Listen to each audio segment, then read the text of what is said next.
Boa noite, Adriana. Tudo bom? Tudo bom? Tudo bem.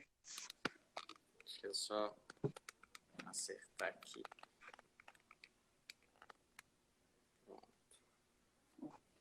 Ajeitar a câmera aí, né? Tá me ouvindo bem, Adriana? Sim, eu vejo bem, escuto bem. Tudo bom? Que alegria poder estar aqui. Que bom. Maravilha. Eu tenho acompanhado um pouco o teu trabalho, né? Acompanhado um pouco o teu Instagram. Nós, como Centro São José, também nós procuramos também acompanhar pessoas que dão formação, pessoas que ajudam também outras pessoas, principalmente hoje em uma sociedade que a gente tem muitos problemas, não só problemas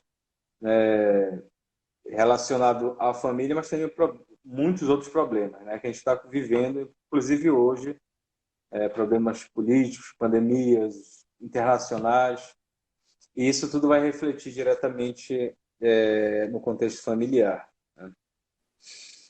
E aí eu gostaria que te apresentasse, provavelmente muitos já te conhecem, mas também é de praxe se apresentar. Eu vou me apresentar. Eu sou o Wellington Araújo. Eu sou um dos custódios do Centro São José. O Centro São José é um centro de cultura que fica sediado na cidade de Belém do Pará, onde nós temos formações frequentes, presenciais, por conta da pandemia. Nós estamos utilizando a ferramenta da internet. E o nosso desejo, nosso coração, um grupo de amigos, era estudar alguns assuntos relacionados à igreja. Nosso primeiro nome foi Apostolado Bento XVI. Ficamos por 2 anos, quase 3 anos com esse nome. E quando queríamos institucionalizar o centro, já existia um com o nome Bento XVI. E aí, como São José, o esposo da Virgem, na sua virilidade, e nós estamos numa cidade praticamente mariana, onde nós temos o Círio de Nazaré, uma das maiores manifestações religiosas do mundo, e São José nos agracia em poder utilizar o seu nome no nosso centro. E aí, nesse percurso, nós começamos a difundir e apresentamos o nosso projeto ao bispo, a Dom Alberto Taveira, o nosso arcebispo. É, com certeza você deve conhecer Dom Alberto, Sim, né? um E pai. nós apresentamos o centro para Dom Alberto. E nós temos a graça de ter a bênção de Dom Alberto e também está subordinado a Dom Alberto, a Arquidiocese de Belém, para fazer nossas atividades e poder contribuir de maneira intelectual, de maneira cultural e de maneira que ele precisar de nós. Esses somos nós, Adriana. Desculpa se eu demorei muito a falar. Não, que bom, que bom. Um abraço aí para vocês, né? Já Belém é uma cidade que tem um lugar muito especial no meu coração. Descobri minha primeira filha aí, né? Estávamos grávidos, não sabíamos, fizemos um teste de farmácia aí e foi aí que descobrimos a existência da Kiara, nossa primogênita. Todos os anos, né? Nós íamos também aí para fazer o acampamento Revolução Jesus durante quase 8 anos, né? Nós fomos sucessivamente. Dom Alberto é um pai, né, para mim, né, para a comunidade Canção Nova. Então já digo, né, eu sou missionário da Canção Nova. Aqui, Uhum. né, eu faço trabalho dentro da formação, moro em Aracaju, na nossa missão hoje, Aracaju, e também sou psicólogo. Então, essa questão da dimensão humana, né? Graças a Deus, Sim. dentro da Canção Nova, eu pude me dedicar ao estudo da psicologia e hoje eu presto esse serviço, né, dentro da formação, mas também com trabalho aí com essas temáticas humanas, né, e a gente precisa. Maravilha. Tenho acompanhado, tu tem estimulado também, né, muitos casais, mas assim, em abrir esse conhecimento, principalmente para temperamentos, né? Essa relação de temperamento, que hoje também, muito também se tem falado. Poucas pessoas conhecem, não sabem, mas eu tenho visto muito esse seu trabalho sobre isso. Agora, o tema de hoje é um tema também um pouco, assim, grande, né? Nunca nós vamos alcançar, né, chegar ao fim de um tema, né? Principalmente esse, né, que é os riscos às famílias na atualidade. E eu venho praticamente fazer essa interlocução, né? Eu gostaria que, com a tua experiência maior, até mesmo da psicologia, eu também sou da área da terapia, eu sou fonoaudiólogo, e eu tenho muito também estudado um pouco sobre a psicologia. Tendo visto também que nesse caminhar da igreja, eu também conheci a filosofia e a teologia. E me apaixonei pela teologia e filosofia, né? Tenho uma pós-graduação em filosofia e estou buscando também uma pós-graduação em doutrina social da igreja, que também é um tema muito pouco batido na igreja. Mas iniciando de forma esse tema, para a gente chegar e falar quais os riscos que tem uma família, quais os riscos que hoje a família apresenta, nós precisamos saber o que é família. Porque família, a definição civil, até mesmo de maneira constitucional, também é uma apenas, mas por conta das ideologias, por conta das ideias, por conta de deturpação mesmo e até mesmo de opiniões, muitas pessoas querem saber e querem falar sobre o que é família. E aí eu te pergunto, o que é família? Família é a primeira instituição, né? A gente precisa entender isso. É a primeira instituição, né? Até o ato criador de Deus, né? Ele cria primeiro Adão, ele cria Eva, né? Então ali já tinha o protótipo ali do primeiro casal e aí depois os filhos, né? Então, de fato, família é isso. É este homem e essa mulher que se entregam num ato de amor. Esse amor transborda e surge ali os filhos. Sempre se tratará entre um homem e uma mulher, né? Não, aí a gente já rompe, porque hoje se levanta até bem dentro da minha área, né? Eu lembro que essa matéria sobre família, né, bem ideológica, mesmo vindo de uma faculdade religiosa, que não é da Canção Nova, mas é outra denominação, mas ali a professora ela trazia, não existe um modelo de família, existe famílias, né? Então não importa, né? Um aglomerado de pessoas é uma família, né? Então queriam levar esse relativismo, mas não, é a instituição, né? Um contrato por trás de um sacramento, né? Entre um homem e uma mulher e a partir daí surgem os filhos. É até polêmico, né? Porque se eu não me engano é João Paulo II, ele vai dizer que enquanto não tem os filhos não vai ter uma família, né? Vai ter um casal ali, né? Então eu falo de família quando de fato tem ali os filhos, sejam biológicos ou, né, vindo de adoção e tudo mais. Então é bom a gente deixar bem claro isso, né? Então que a gente está falando dos riscos à família. O que é família, né? União de dois iguais não é uma família. Né? Então, por mais que hoje a gente vê aí, né, e todo mundo acha bonitinho, né, um homem com um homem, uma mulher com uma mulher, e adotando uma criança, ou fazendo outras práticas interventivas para ter os filhos, não é família, né? Então não tem como a gente colocar isso, né? É uma sociedade que está ali se formando, né? Como se forma tantas outras, né? É um SA, uma sociedade meio que anônima, né? Mas não é família. É uma, é uma empresa, né? Mas, infelizmente, nós temos isso, né? E eu vejo muito isso quando, principalmente na paróquia no qual eu faço parte, e aqui eu falo, a Paróquia Jesus Bom Samaritano, que fica no bairro do Tapanã, na cidade de Belém, e nos cursos de noivos, inclusive nos encontros de casais com Cristo, porque, assim, falando um pouco também de mim, eu sou fruto do ECC. Sim. Eu voltei à igreja através do ECC. Eu fui batizado na infância, fiz a minha primeira Eucaristia, e ali acabou. E me casei, eu era muito novo, e falo aqui publicamente porque não tenho. Essa é a minha história, mas eu era um pagão mesmo das últimas classes aí. E no encontro de casal com Cristo, eu vi exatamente aquele encontro pessoal com a pessoa de Jesus Cristo e fui buscar. E fui Sim. buscar. A priori foi muito doloroso, né? Foi muito quebrar as ideias, né? Quebrar todo aquele paradigma que eu tinha, toda aquela ideologia que eu tinha. E eu fui buscar.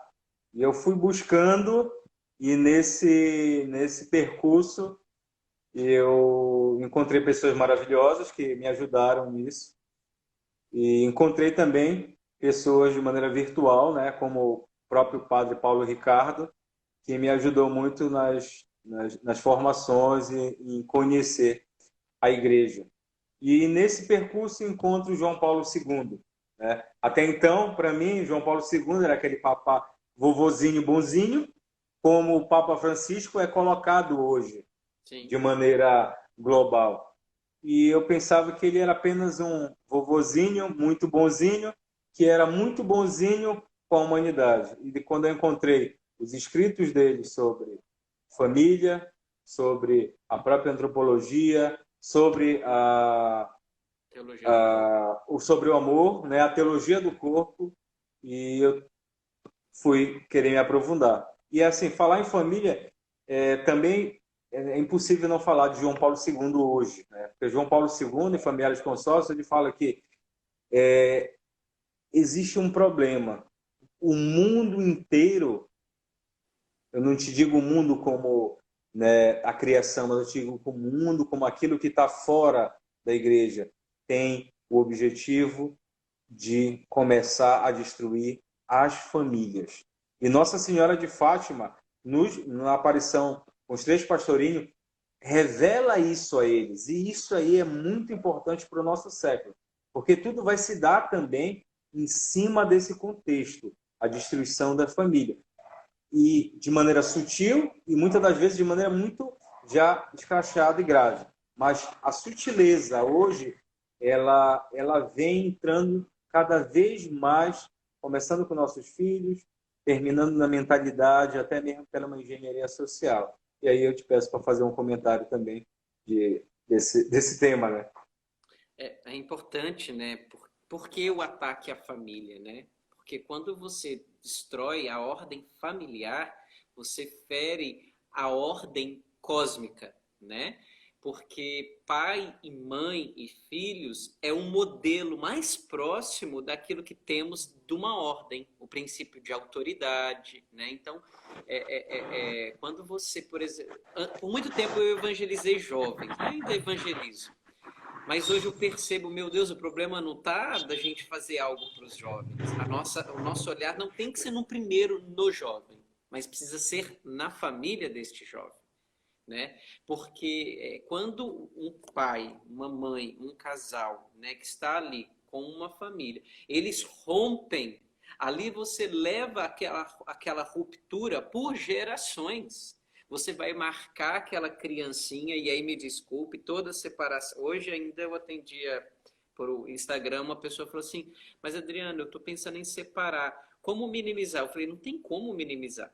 Vai se romper a separação, eu vou te dizer, vai ter uma ruptura, né, na concepção e na estrutura interna dessa criança. Né? Lógico, né? Ela não é obrigada, talvez, se tiver uma situação assim, correndo risco de vida, aquelas permissões que a igreja fala, né? Então, do mal menor, né? Porém, vai ter seus malefícios, né? Então, vai sim gerar ali uma alteração, uma perturbação na personalidade daqueles filhos, né? Então, por isso que é diabólico, né? A destruição da família.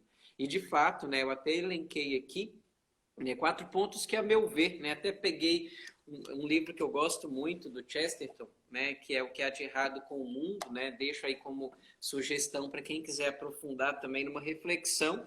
É um livro que não é de hoje, mas ele é para hoje, né, as reflexões que o Chesterton faz são maravilhosas, e tem uma parte que ele fala da questão da família, né, e entre várias coisas ele fala do divórcio, né, o quanto que o divórcio ele conseguiu ferir, né, de forma assim nefrálgica aquilo que é a família, né? Porque a simples permissão né, de que algo que é eterno, porque o casamento ele é eterno, né, possa ser rompido nesta terra, você quebra toda a relação com a transcendência. Né? Então, eu fui elencando aqui a primeira coisa, o primeiro risco que nós temos aí nessa contemporaneidade é o amor romântico versus as promessas matrimoniais. Por quê? Nós viemos aí de uma geração hollywoodiana, né? Então, assim, muito do sentimento, muito da emoção, né? Então, eu amo, então como é bom, né? Estar namorando, noivando, casando e aquela festa maravilhosa. Porém, né? O Chester depois vai dizer, né? Depois que você vê o fracasso da lua de mel, né? Ou seja, não é que é negativo, mas vai vir a dureza, né? Aquele amor romântico onde tudo é lindo e maravilhoso, né? Não é real, a vida é dura, entende? Se trata de duas pessoas totalmente diferentes, né? Primeiro, se trata de um homem e uma mulher, essa que é a coisa mais incompatível no sentido, né? Que um homem com uma mulher é muito diferente, né? E aí está o segredo, porque aí está a complementariedade. Né? Um homem só se reconhece homem quando ele escuta da boca de uma mulher o seu nome, vai dizer Antônio Machado em espanhol. Ou seja, é na presença de uma mulher que eu me reconheço como homem. Né? Eu olho aqui para você, você é homem, somos dois iguais, entende? Então, eu não consigo olhar e falar assim, nossa, é tudo igual. Agora, se tivesse uma mulher do outro lado, eu ia falar assim, nossa, somos diferentes, eu existo. Ou seja, a diferença, ela porta um existir, né? E isso, né, quando eu vou existindo, eu vou me estruturando, eu vou amadurecendo. Então a complementariedade. Então, o primeiro risco que a gente precisa fazer é casamento não é amor romântico, não é amor sentimento, né? Não é. As promessas matrimoniais, elas não se firmam enquanto o amor dure. Tinha aquela musiquinha antiga, né? Que seja eterno enquanto dure esse amor, que dure para sempre, né? Então nós temos uma ilusão de um amor romântico, né? Então assim, o amor ele não é esse apelo sentimental. O amor é uma disposição de saída de mim mesmo para garantir a existência do ser amado. Não entra um olhar para si mesmo, aqui não entra uma questão narcísica. Entra assim que a minha esposa, eu tenho que garantir a existência dela para sempre. Entende? Então não tem sentimento nessa hora. O amor ele não é um ato sentimental. O amor é uma instalação, né? E só aí eu consigo viver as promessas matrimoniais, né? Na saúde, na doença, na fidelidade, num amor livre, total, fiel e fecundo, né? Que vai dizer aí a própria teologia do corpo. Ou seja, então qual é o primeiro risco? Querer um casamento, querer uma família baseada no amor romântico. Não existe. O romantismo, né, que a gente foi aí, né, visitado nos últimos séculos, né, ele é bom, tem aquela dose de ilusão, é interessante isso, faz bem, a gente tem que ter um pouco de fantasia, assim. Porém, não é isso que sustenta uma relação matrimonial. As promessas matrimoniais, elas não podem ser firmadas em cima de um sentimento. Por isso que eu acredito que a preparação para dar o sim diante do altar, ela precisa ser muito bem feita. Porque tem dia que você vai olhar para tua esposa e falar assim, poxa vida, né? E respira fundo e vai. Não tem sentimento nessa hora. Tem a fidelidade a um dever. Eu só posso agir com uma fidelidade irrestrita a ela. Entende? E não fala uma fidelidade apenas sexual. Fala uma fidelidade de valor, de caráter. Então, qual é o primeiro risco que eu percebo? A família não pode ficar em cima de um amor sentimental. E nós estamos aí, né, acompanhando os efeitos desse sentimentalismo, né? Por muito tempo a gente negou o sentimento, né? A própria realidade, né?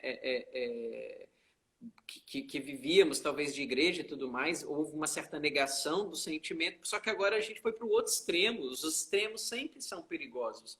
Hoje temos aí uma fé sentimental, uma fidelidade sentimental, compromissos muito sentimentais. Então, uma família não subsiste aí. Porque, por exemplo, e se eu me devotar inteiramente à minha esposa, às minhas filhas, e se em algum momento elas entre aspas, me traírem. Então, o meu amor e a minha fidelidade também será rompida? Não. Eu fico firme no dever que eu assumi diante daquele altar, né? Então, o primeiro risco que eu percebo é esse. Eu vou falar dos 4 riscos, posso? E depois a gente Pode vai falar, aprofundando. pode falar. Um outro risco que eu vejo aí, de onde você tirou isso? Isso aqui eu tirei de uma análise minha mesmo da realidade. Lógico, a gente poderia falar muitos outros riscos, como mesmo você colocou, né? É uma realidade ampla, né? Mas o segundo risco que eu percebo é a própria ideologia de gênero. Mas não a ideologia de gênero naquela que nós combatemos aí, né? Que todo mundo vê, onde fala dessa construção sociocultural, né, da sexualidade, onde não se nasce homem, não se nasce mulher, né, vai se tornando, isso é construído socialmente. Essa daí nem vamos gastar tempo de olhar para ela e falar que ela é a mais infundada, a mais nécia, a mais contrária à realidade, né? Então, assim, não precisamos gastar tempo com isso, porque qualquer pessoa com o mínimo de Nem merece, nem inteligência... merece. Mas eu quero falar de uma ideologia de gênero que permeia os ambientes familiares, que permeia até uma realidade de igreja, né? Hoje eu recebi uma revista, não vou citar o nome para evitar polêmicas, de uma religiosa, e, meu Deus, eu não tive paciência de passar a terceira página. Uma deturpação do lugar da mulher, uma deturpação do lugar do homem, onde não tem claro a função de cada um dos papéis, em nome de uma abertura, né? Em nome de eu abrir a cabeça. Quem abre a cabeça demais sem uma orientação perde o cérebro, porque ele cai, né? Então, o que eu percebi ali foi justamente isso, ou seja, uma ideologia, né, de gênero, ou seja, tudo é muito fluido, né? Trago aqui Bauman, tudo é muito líquido, né? Então hoje nós não temos a clareza aí do papel deste homem, que é um homem que tem uma constituição, o homem foi homem desde a época ali, Neandertal, e homem até hoje, homem é homem, né? Lógico, a tecnologia, né? As novas oportunidades, vai configurando, né? Um certo modelo, mas aquilo que é essencial da condição sexuada masculina e feminina é imutável, entende? Então, assim, papéis muito claros, o homem é provedor, o homem é desbravador, o homem é aquele que vai para a conquista, né? O homem é isso, o homem não pode se dar ao luxo, né, do medo, né, de paralisar diante do medo. A mulher é esse envolvimento, a mulher é essa ternura. São esses lugares. O reino da mulher é a casa, o reino do homem é o mundo, né? É o homem que conquista. Mas então você está dizendo que a mulher não pode conquistar? Meu Deus, né? Menos. Aí já é fruto desse povinho também, não vou nem gastar tempo com isso. Lógico que a mulher vai fazer suas conquistas lá fora, mas quando ela sai como mulher. E ela não sai, como diz o Chesterton, como um macho falido. Quando ela vai, ela é uma ótima empresária, ela está ali na sua condição de mulher. Ela não está ali num papel masculinizado, né? Quando ela vai para a política, né? Ela está ali, né? Com sua feminilidade agindo na política. Né? O homem, então o homem não pode fazer nada em casa. Hoje eu lavei banheiro, hoje eu limpei casa. E não fui menos homem por isso não. Mas a casa, a minha casa, o reinado dela é da minha esposa. Entende? Então quando eu faço tudo isso, eu faço como um homem. Na condição de um homem. E por isso eu posso fazer isso. Né? Aqui eu não estou relativizando os lugares. Né? Então qual é o risco hoje dessa ideologia de gênero meio velada que está aí na nossa sociedade, está nas nossas famílias, está dentro de uma relação até mesmo, né, aí de alguns âmbitos religiosos. Essa não clareza do lugar, né, do gênero masculino e gênero feminino. A gente aprendeu isso. Meu Deus, quando a gente estava aprendendo, né, substantivos, estava lá, né, gênero masculino e feminino. Não tinha outra coisa. Então, a gente só pode falar disso. né? O risco é isso, essa relativização de papéis, entende? Então, assim, quando eu não tenho clareza do meu lugar, se eu posso tudo, posso fazer tudo, né? Eu posso ocupar todos esses lugares, eu deixo possivelmente o meu vazio. É uma carta belíssima do nosso Papa Emérito, Bento, quando ainda era Ratzinger, que eu até indico aqui, que é o papel do homem e da mulher, né, na complementariedade. Né? E é muito legal quando ele vai dizer essa questão aqui que eu estou trabalhando. Quando uma mulher ela ocupa o lugar de um homem, ali acontece uma anulação lógica, ou seja, para uma mulher, aqui está o lugar do homem, né? A mulher está aqui. Quando ela quer ocupar o lugar do homem, olha o que acontece. Ela sai do dela, ela ocupa o lugar deste homem. O que está acontecendo? O dela ficou vazio. E o que aconteceu com esse homem? Perdido. Entende? Então, o Ratzinger, ele vai dizer isso. Acontece uma E provavelmente ele desorientação. pode ocupar o lugar dela, né? Sim. E muito né? Então, está possível ele vai vazio ocupar. dela. Esse homem abandonado, né, perdido, e a gente hoje vê isso, né? Pais perdidos, homens perdidos, rapazes que não conseguem se comprometer, e aí também, né, que as mulheres às vezes invertem todos os papéis aí, então tem A virilidade, ela acabou se perdendo, né? Sim. Só citando aqui rapidinho, eu gosto muito de uma frase de São José Maria Escrivá, eu acho que você conhece São José Maria Escrivá, é bem no início do caminho, né? Ele fala assim, gravidade, deixa esses meneios e trejeitos de mulherzinha e de moleque, que teu porte exterior seja o reflexo da paz da tua ordem e do teu espírito. Não digas eu sou assim, que são coisas do meu caráter, são coisas da tua falta de caráter. Ser homem, extorvir, né? Isso. Porque nós queremos justificar isso. Não, é porque eu sou assim, é por isso que eu estou aqui nessa posição. Não, isso é a falta do teu caráter, porque tu não deveria estar ali. É isso que tu está falando. Isso é muito importante. Porque seja homem. O mulherzinha que São José Maria Escrivá cita não é uma mulherzinha. Não, é porque essa ocupação, essa perdição, e tu vai ocupar lugar. Tu vai tentar procurar esse local. Isso é muito interessante. Isso. E aí o que acontece? Esse homem amputado dessa força que Escrivá fala, né, ele se torna uma mulherzinha, mas no sentido pior da palavra, um fraco, né, um fracote, né? Extorvir mesmo, ou seja, torna-te homem, comporta-te como homem. Até a masculinidade é muito, muito interessante, né? Como que ela é forjada na psique, né? Por exemplo, lógico, né? Se nasce homem, se nasce mulher, mas a conquista da virilidade, né? Até isso é uma conquista.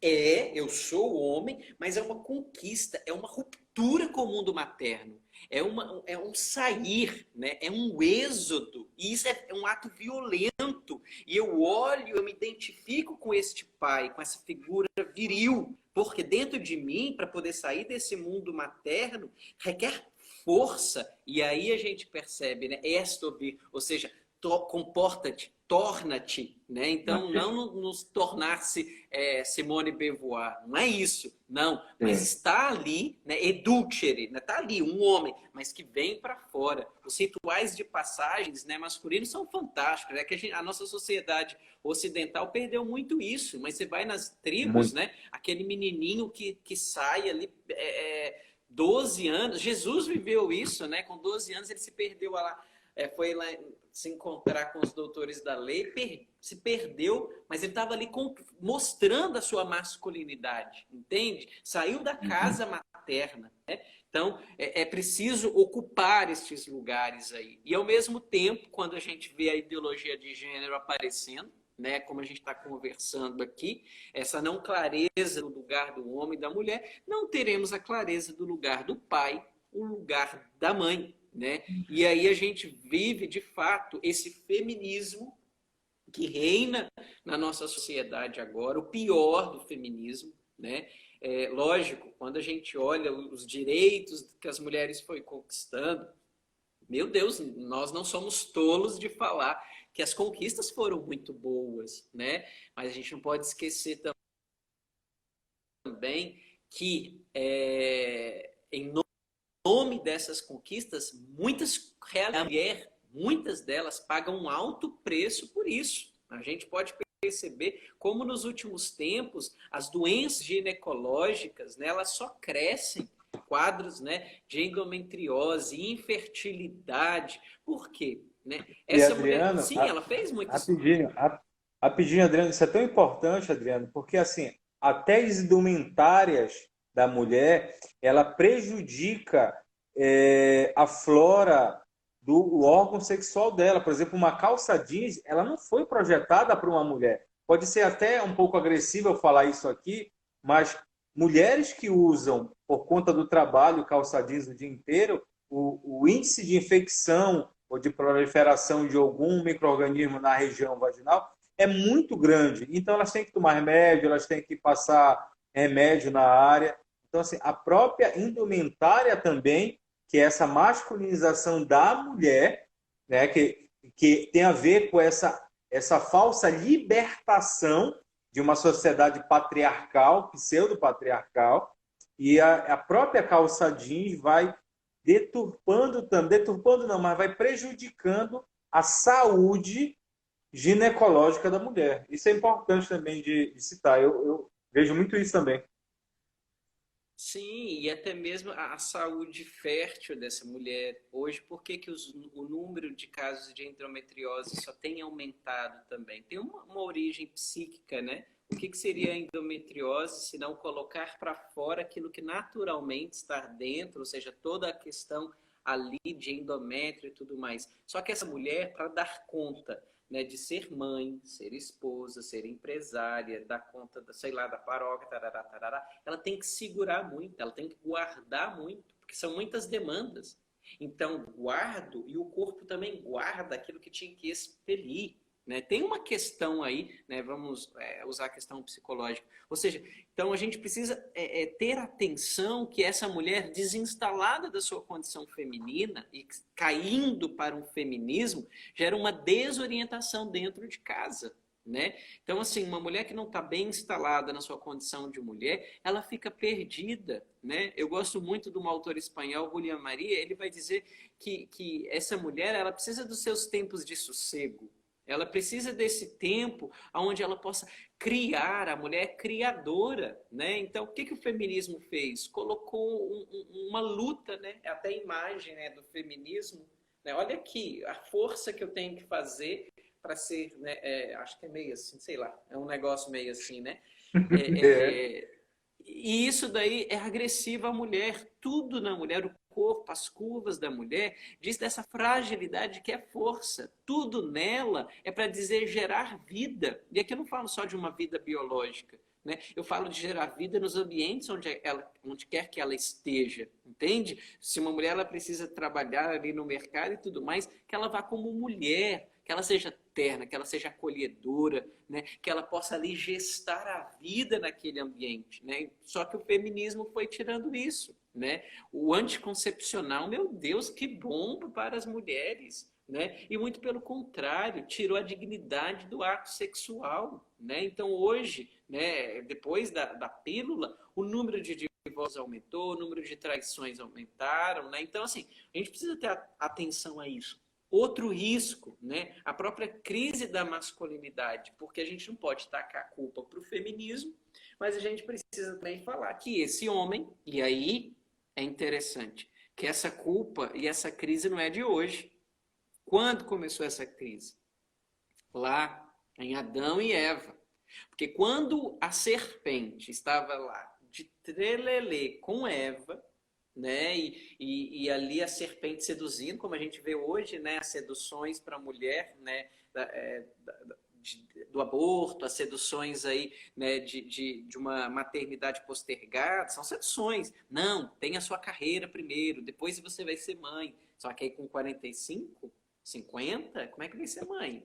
Né? Beleza. Mas começou lá em Adão e Eva. E a culpa também é nossa. A nossa crise da masculinidade, ela começou lá com Adão, quando ele ficou calado.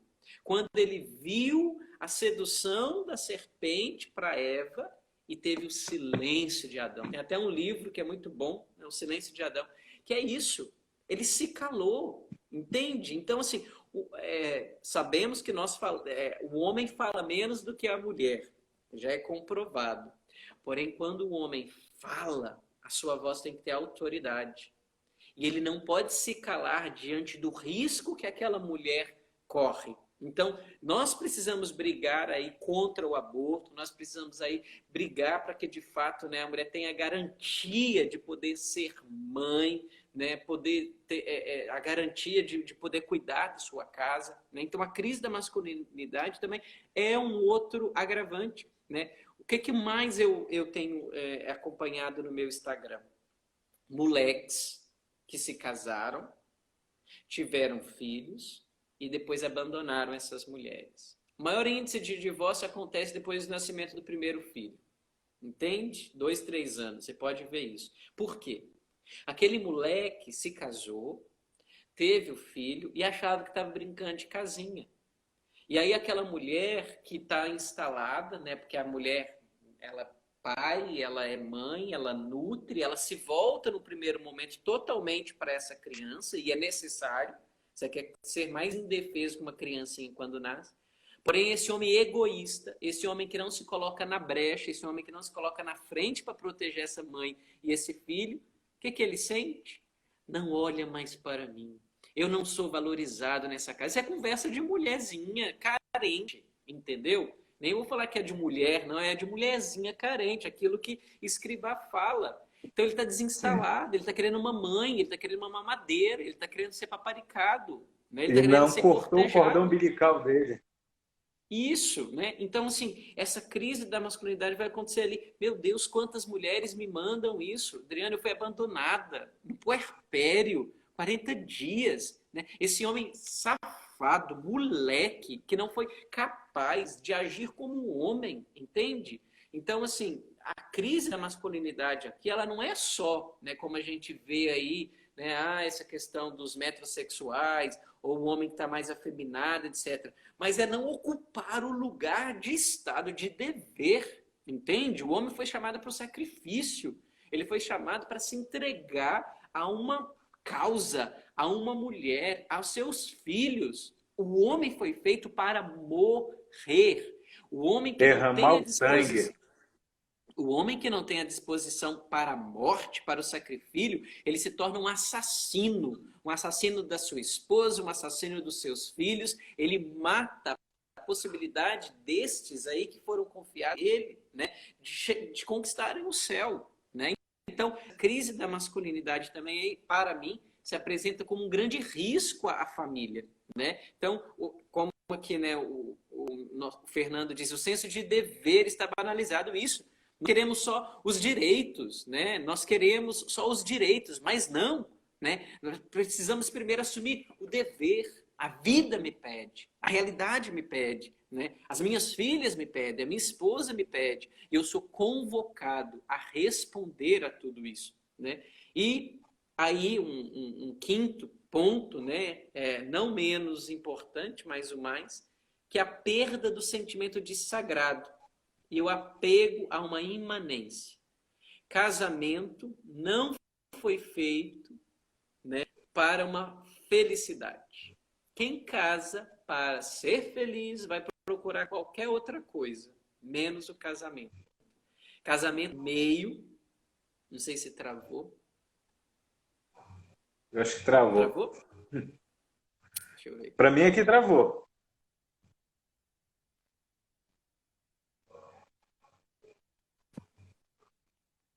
Quer sair? Voltou. Voltou, travou de novo.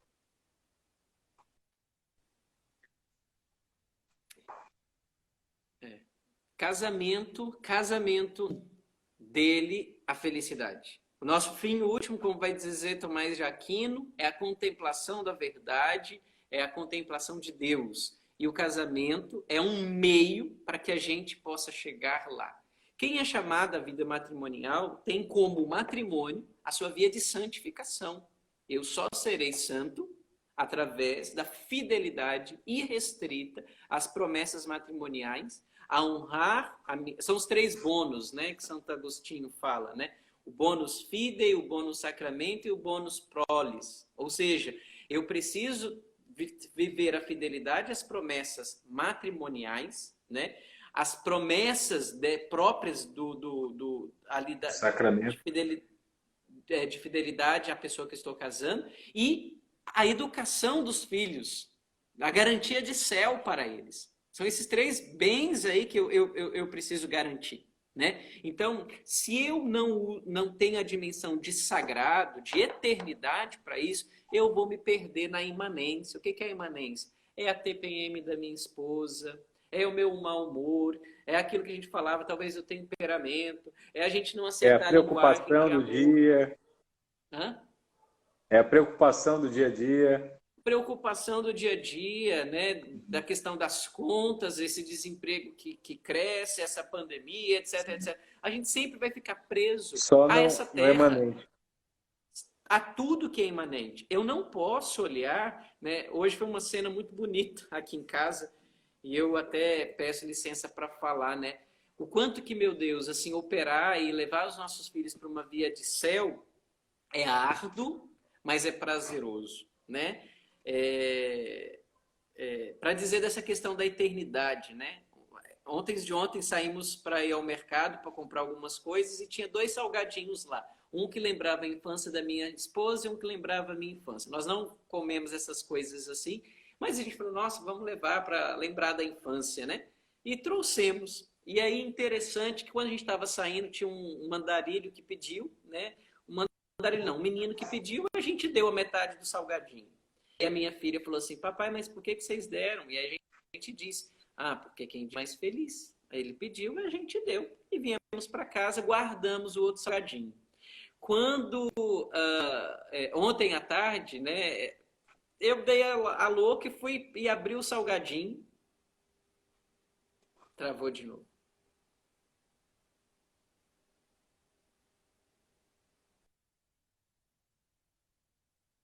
Para ver se Voltou. retorna. Tá me escutando? Voltou. Posso falar. E aí, eu abri o salgadinho, comi junto com a minha esposa, só que a minha comendo. Beleza, comemos e tal. Aí hoje na janta, a minha filha disse, papai, é isso que a gente jantar, a gente podia rezar o terço e depois do terço a gente comer o salgadinho. Aí eu olhei para minha esposa, olhei para minha filha assim, filha, nós comemos o salgadinho.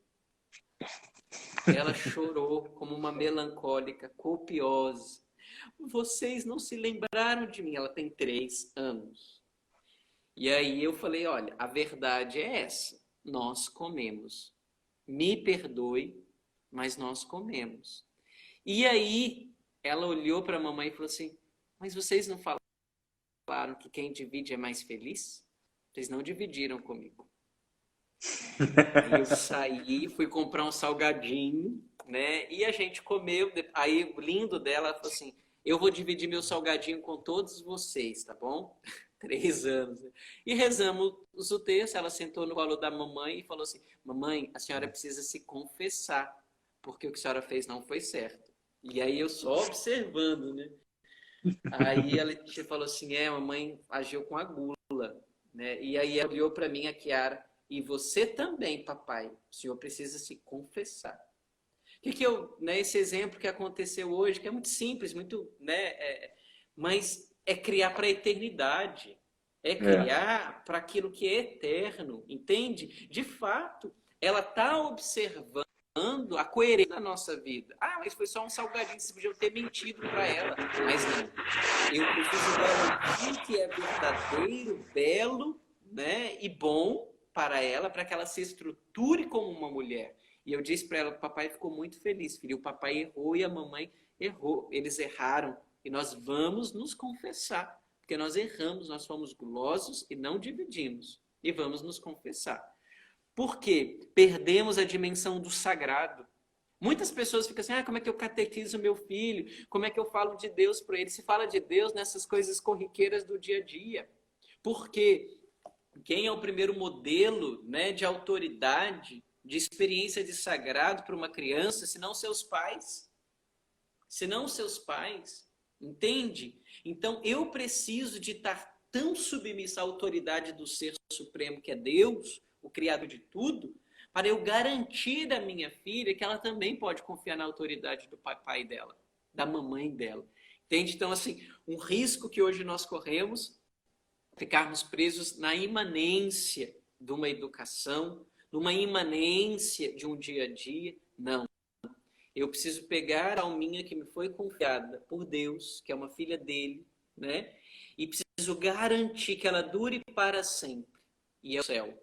Então, se eu perco a dimensão do sagrado na educação das minhas filhas, eu não só me perco pai de educador, mas eu perverto a existência dessa alma que foi dada por Deus para que eu garantisse. Entende?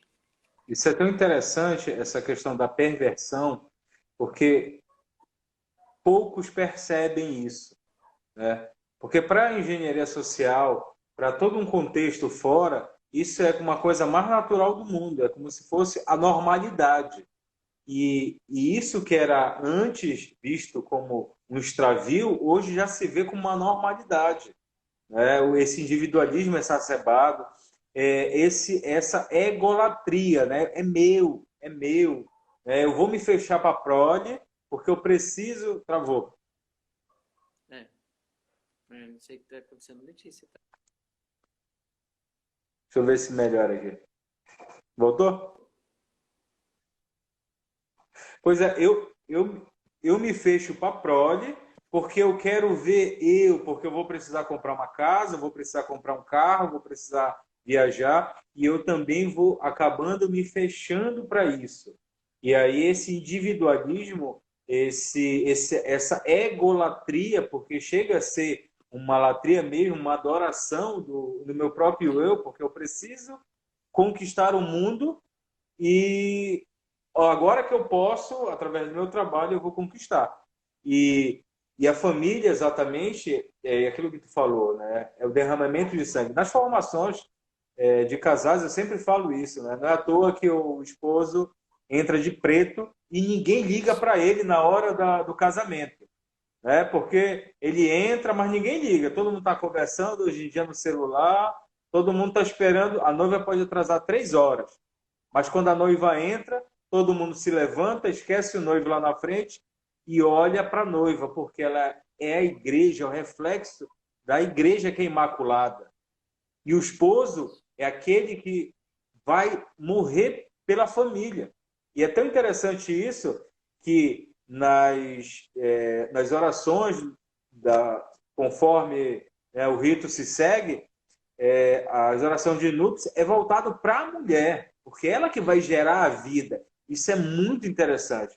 O homem ele acaba também sendo um coadjuvante, mas ele é um coadjuvante porque ele morre para si. É o sacerdote que está celebrando e se ajoelha e aquele altar fica vazio, fica nosso Senhor Jesus Cristo ali. E todos conseguem contemplar. É muito rico isso. Isso, e o que a gente vai percebendo é justamente essa realidade, né, narcísica que a gente vai vivendo, onde eu olho para mim, para os meus direitos, para a minha felicidade, e eu esqueço, né, aqueles que me foram confiados. Eu esqueço aquela que eu fiz juras, eu esqueço aquelas alminhas que estão ali dadas para que eu garanta a existência delas na eternidade, né? Então, esse narcisismo, o que ele faz? O que é narciso no mito grego, né? Senão aquele personagem que olha para o lago, vê a tua imagem e ali ele se compraz. E ele já se entrega àquele culto de si mesmo, né? E hoje a gente vai percebendo muito isso, né? Homens de 40, homens de 50 anos, totalmente agindo como uma criancinha, né? Eu vejo aqui, a minha filha de 1 ano e meio está na fase do narcisismo, que a gente disse na psicologia, tudo voltado para ela quer no tempo dela, ela briga para ter aquela garantia lá, né? E quem que tem que agir como um adulto nessa hora? Pai e mãe, né? Então, assim, quando ela acorda de madrugada, quando, né, uma filha chora, eu tenho que esquecer que eu estou com sono, né? Eu tenho que ir lá e garantir que ela volte a dormir, né? Eu tenho que esquecer que eu vou trabalhar no outro dia, cedo, as favas com isso. Eu tenho que garantir que naquele momento que ela precisa de segurança, eu esteja ali com os meus braços, eu me coloque mesmo nessa hora. Então, de fato, né, esses perigos que eu fui elencando aqui, eles tocam nessa realidade de pessoas muito imaturas, né? Hoje a gente vai vendo isso. Homens e mulheres, eu também vou dizer, mulheres muito presas, né, a essa questão assim do sentimento, muito fragilizadas, muito carentonas, né? E elas não conseguem gerar vida, porque elas também estão preocupadas com ela, né? Então, nessa hora, de fato, a família que não tem uma estrutura boa, e é aquilo, né, Wellington, filho, ele surge de um ato do pai e da mãe. E ele cresce, e ele se garante na existência bebendo dessa relação pai e mãe. É tanto que na psicologia, 80, vou chutar, 90% de crianças que precisam de terapia, o problema não está nelas, está na conjuntura familiar. Ela só denuncia, ela só vai denunciar numa hiperatividade, ela vai denunciar talvez ali, né, numa dificuldade escolar, ela vai denunciar ali numa depressão, numa ansiedade infantil que tem crescido aos montes. Então, assim, a criança, ela nasce do ato de uma relação e ela se garante na formação da personalidade dela pela qualidade dessa mesma relação conjugal. Então, você quer destruir o universo, né, psíquico de uma criança, tire e quebre essa ordem da relação conjugal. Quando um pai fala mal de uma mãe na frente de uma criança, ou quando aquilo que a gente vê, né, de alienação parental, quando uma mãe denigra a imagem do pai, seu pai não presta, pai... meu Deus, você está ferindo assim, o que de mais estruturante você tem na psique, né, de uma criancinha, entende? Você tá tirando ali os alicerces. Se eu entrasse, eu moro aqui num prédio, e fosse lá embaixo e tirasse todos os alicerces, isso aqui tudo cai, né? Isso reflete, vai refletir futuramente no relacionamento que essa pessoa vai ter. Porque ela Com não vai ter um certeza. norte, ela não vai ter um modelo a seguir. Então isso vai refletir muito o que está acontecendo, né? Pessoas que vão, desculpa o vulgo, né? Mas pulando de galho em galho na relação para tentar preencher algo que na verdade aquela estrutura desmoronou, que era ali na época da criança. E não só nas relações afetivas, né? A relação de mundo, na relação com Deus, porque assim, se você fere a primeira relação estruturante, que é a conjugal, você impossibilita ou fragiliza todas as outras relações interpessoais e até mesmo com o Deus pessoa. Então, essa pessoa, ela vai se relacionar com Deus numa carência absurda. Falar que ela precisa de viver a fé sem sentimento é grosseiro para ela.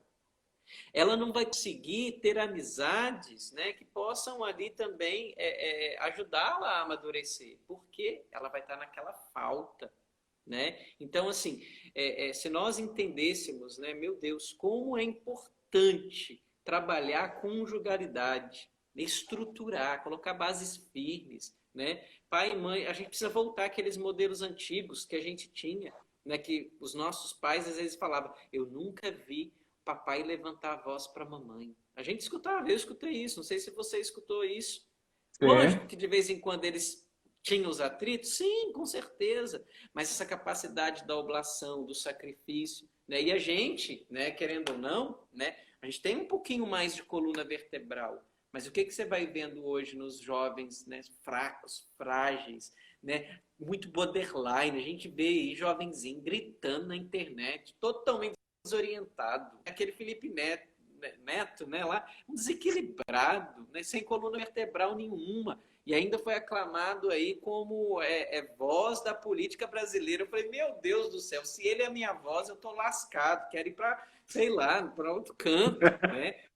Então, assim, de fato, né, as famílias estão É caminhando para deprimente isso. ver isso, né? É É, deprimente ver isso. Que a sociedade ela vai, como ela não tem um norte, ela vai buscar em pessoas assim. É muito interessante isso, porque hoje muitos procuram em curtidas ou seguidores modelos também de família.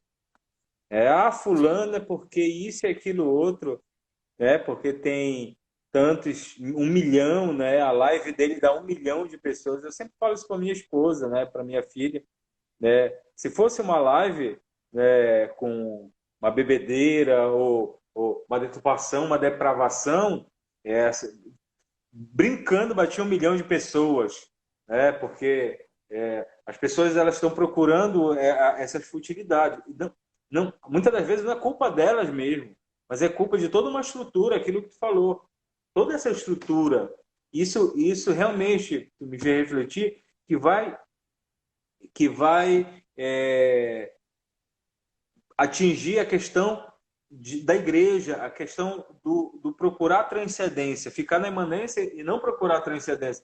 E aí a gente vai ver pessoas que não buscam Deus. E quando quer buscar Deus, porque o ser humano ele tem sede de Deus, ele vai buscar, ele vai se iludindo também em determinadas concepções religiosas, um, um, digamos assim, vai procurar Deus em lugares que não tem Deus. O Padre Paulo fala uma coisa interessante, ele fala assim, que quando um homem ele vai procurar uma mulher numa casa de tolerância, que é um prostíbulo, né?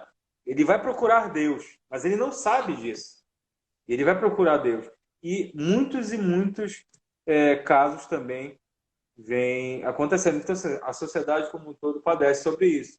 E, assim, poucos homens, eu te digo assim, tu também como membro de comunidade, provavelmente a gente vê muito isso, pessoas dentro da igreja que ainda não conseguem conceber essa realidade da masculinidade, da feminilidade, da virilidade, né? Da questão da colocação da mulher, né? E a vida dos santos, e aqui eu entro na parte da Igreja Católica, a vida dos santos é um exemplo maciço de como deve ser um homem viril e uma mulher também, uma mulher. Porque assim, a gente tem santas, como santas da nossa época, Santa Giana Beretta Molla, que teve família e lutou, né, a favor da vida. Santos que também nós não conhecemos muitos, mas assim, a gente precisa conhecer a vida dos santos também. Ter tomar esse exemplo. Porque assim, por experiência própria, Adriano, eu perdi um pai muito novo. Eu não tive uma figura paterna. E eu tive que procurar minhas figuras paternas. Meu padrasto nunca me deixou faltar, mas ele tinha um trabalho que era um trabalho longínquo, né? Viajava, ficava pouco tempo aqui, então eu tive que procurar minhas figuras paternas em algumas pessoas. Adriano, vai encerrar em 25 segundos. Eu encerro, aí eu te chamo de novo. E aí a gente bate um vamos papo de três encerrar que eu não vou minutos. conseguir ficar. Não, então vamos encerrar. Eu peço Outro dia a obrigado. gente conversa, pode ser? Não, sem problema. O limite é esse, 7 segundos. Muito obrigado Então, lá. tchau. Valeu. Tchau.